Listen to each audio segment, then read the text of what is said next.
Current options for weight loss medications include the ridiculously named Q-Simiha, a combination of phentermine, the fen in fen-phen, and topiramate, a drug that can cause seizures if you stop it abruptly. It was explicitly rejected multiple times for safety reasons in Europe, but remains for sale here in the USA, or at least at the time I made this video. Belvic is in a similar boat, allowed here, but not in Europe, out of concerns about it possibly causing cancer, psychiatric disorders, and heart valve problems.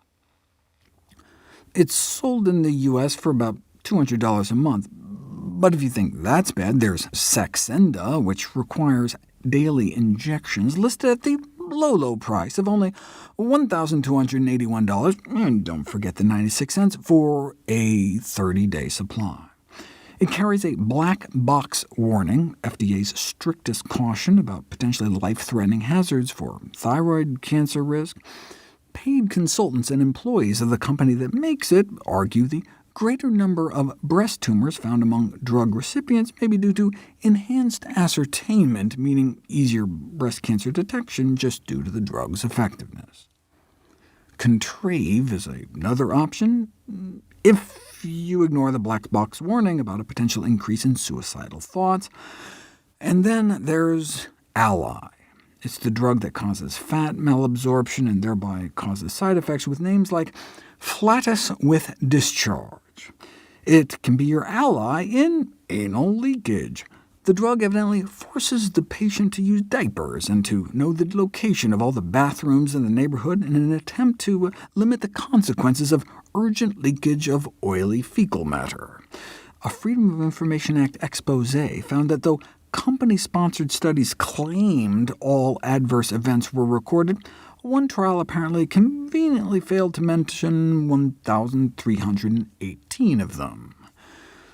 What's a little bowel leakage, though, compared to the ravages of obesity? As with anything in life, it's all about risks versus benefits. But in an analysis of more than 100 clinical trials of anti-obesity medications lasting up to 47 weeks long, drug-induced weight loss never exceeded more than 9 pounds. That's a lot of money and risk for just a few pounds. Since you're not treating the underlying cause, a fattening diet, when people stop taking these drugs, the weight tends to come right back, so you'd have to take them every day for the rest of your life. And people do stop taking them. Using pharmacy data from 1 million people, most Ally users stopped after the first purchase. Most Meridia users didn't even make it 3 months. Taking weight loss meds are so disagreeable that 98% stopped taking them within the first year. Studies show many doctors tend to overestimate the amount of weight loss caused by these drugs, or were simply clueless. One reason may be that some clinical practice guidelines go out of their way to advocate prescribing medications for obesity. Are they seriously recommending drugging a third of Americans, more than 100 million people? You will not be surprised to learn that the principal authors of the guidelines had a significant financial interest or leadership position in 6 separate pharmaceutical companies that all, coincidentally, worked on obesity drugs.